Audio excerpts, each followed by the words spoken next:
Halo, assalamualaikum warahmatullahi wabarakatuh. Apa kabarnya adik-adik? Semoga kalian semua dalam kondisi sehat ya. Masih semangat untuk perkuliahan hari ini. Hari ini kita akan kuliah mata kuliah perencanaan pembelajaran. Tadi sudah saya lihat adik-adik mengirim file, tapi mohon maaf belum saya cek satu persatu untuk tugasnya. Untuk apa yang adik-adik buat, saya rasa adik-adik sudah paham dengan apa yang dibuat. Akan tetapi di sini saya akan sedikit bercerita kenapa saya minta langsung ke membuat LKS-nya, padahal kemarin teorinya belum saya berikan ya. Oke, untuk teorinya sebenarnya adik-adik sudah bisa mengakses tentang bagaimana membuat sebuah bahan ajar, sebuah menyiapkan materi ajar barangkali di mata kuliah sebelumnya. Tapi di sini saya tetap akan bercerita sambil kita mengingat-ingat apa yang baru saja adik-adik buat, karena memang barangkali yang dibuat ini agak baru, kemarin membuatnya nggak memperhatikan dari apa yang adik-adik observasi. Kemarin adik-adik sudah mengobservasi beberapa benda-benda yang ada di sekitar, kemudian ada yang ke mana kemarin, yang ada yang ke Cakro, ada yang ke Keraton dan sebagainya. Oke, dari yang sudah adik-adik lakukan kemarin kemudian dicoba dibuat untuk perangkat pembelajarannya.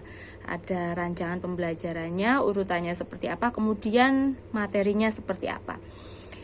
Untuk materi ini sendiri kemarin di tujuan pembelajaran, barangkali adik-adik sudah melihat ada materinya berupa pengetahuan konseptual atau pengetahuan prosedural dan sebagainya. Nah, mungkin pernah baca di mata kuliah sebelumnya, nanti bisa adik-adik baca kembali apa yang disebut sebagai pengetahuan yang berupa konseptual, atau mungkin dulu ada yang mengenal tentang pembelajaran konsep, prinsip dan sebagainya. Tapi memang untuk yang pembelajaran konsep dan prinsip, karena prinsip itu sendiri, adik-adik masih ingat prinsip itu apa? Ya, prinsip itu gabungan dari beberapa konsep. Jadi untuk perencanaan pembelajaran ini, materi yang berupa prinsip atau gabungan dari beberapa konsep itu nanti masuk di namanya pembelajaran masih yang berupa konseptual. Seperti itu. Untuk rancangannya itu sendiri jadi gabung dengan yang materinya berupa konsep. Jadi konsep prinsip itu nanti bisa menjadi satu untuk menemukan sebuah konsepnya itu sendiri. Jadi prinsip gabungan beberapa konsep.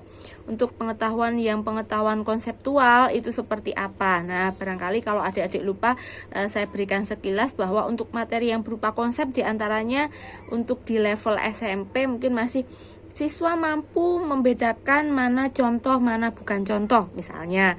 Kemudian ada siswa mampu mengklasifikasikan mana yang contoh, mana yang bukan contoh, dan seterusnya. Nanti bisa adik semua baca lagi tentang hal itu. Oke, kemudian karena di video ini saya nggak akan panjang lebar, nanti lama di durasinya ini ya. Untuk menyusun, jangan lupa adik-adik juga, misalnya saat adik-adik ada di kelas, membayangkan dulu waktu sekolah, saat diberikan materi yang kertas banyak berlembar-lembar, apa yang adik-adik rasakan? Rasanya kayak mau ujian ya. Oke, gak enak banget rasanya. Oke, kemudian saat apa yang dibagi itu ternyata isinya tulisan semua, gak ada gambar-gambarnya, dengan yang ada gambar ilustrasinya, beda nggak feel-nya di hati? Beda ya. Oke, kemudian saat tulisannya itu Times New Roman 12 dengan bervariasi, beda nggak perasaannya? Oke, beda ya. Kemudian saat menyusunnya itu berupa kalimat panjang lebar dengan kalimat sederhana yang mudah dipahami, beda enggak? Ya. Nah, jadi beberapa hal itu jangan lupa adik-adik terapkan dalam menyusun LKS-nya ataupun materi bahan ajar yang lain. Jadi Mungkin kalau membuat modul agak berbeda ya. Kalau ini untuk bahan ajar yang berupa LKS harapannya itu bisa diakomodir. Nah, nanti adik-adik juga bisa melihat teori mengkonstruksi LKS yang bagus itu seperti apa, LKS yang menarik itu seperti apa. Nah, harapannya adik-adik bisa mengakses dari berbagai sumber. Silahkan download untuk pembelajaran hari ini, download, searching, googling, kemudian silahkan dibaca teori-teorinya tentang itu, dicatat itu dari mana, kemudian nanti itu sebagai bahan kalau untuk mengevaluasi. Kemarin sudah pernah mengevaluasi RPP-nya seperti apa, tapi mungkin teori untuk ke LKS-nya, teorinya seperti apa belum. Jadi nanti silahkan adik-adik tulis. Kemudian silahkan evaluasi yang bukan punya kelompoknya. Jadi tadi sudah di share di grup, silahkan download punya temennya. Kemudian hari ini adalah adik-adik berdiskusi dengan teman satu kelompoknya untuk mengevaluasi apa yang sudah dibuat temannya itu kurangnya seperti apa berdasarkan hasil yang sudah adik-adik baca. Nah, sedikit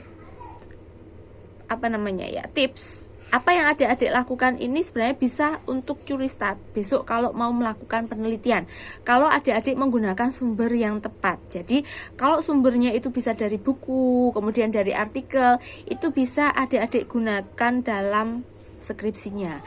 Tapi jika dari blog dan sebagainya, saya persilahkan juga, cuma tidak bisa untuk ditindaklanjuti besok kalau mau skripsi seperti itu. Tapi untuk mengevaluasi saya persilahkan. Kalau mau pakai sumber referensi yang buku, artikel itu bagus. Tapi kalau mau kami dari blog-blog dulu juga saya persilahkan. Oke, semoga penjelasan saya ini dapat dipahami dan dapat dikerjakan. Saya akhiri dulu. Wassalamualaikum warahmatullahi wabarakatuh. Semangat!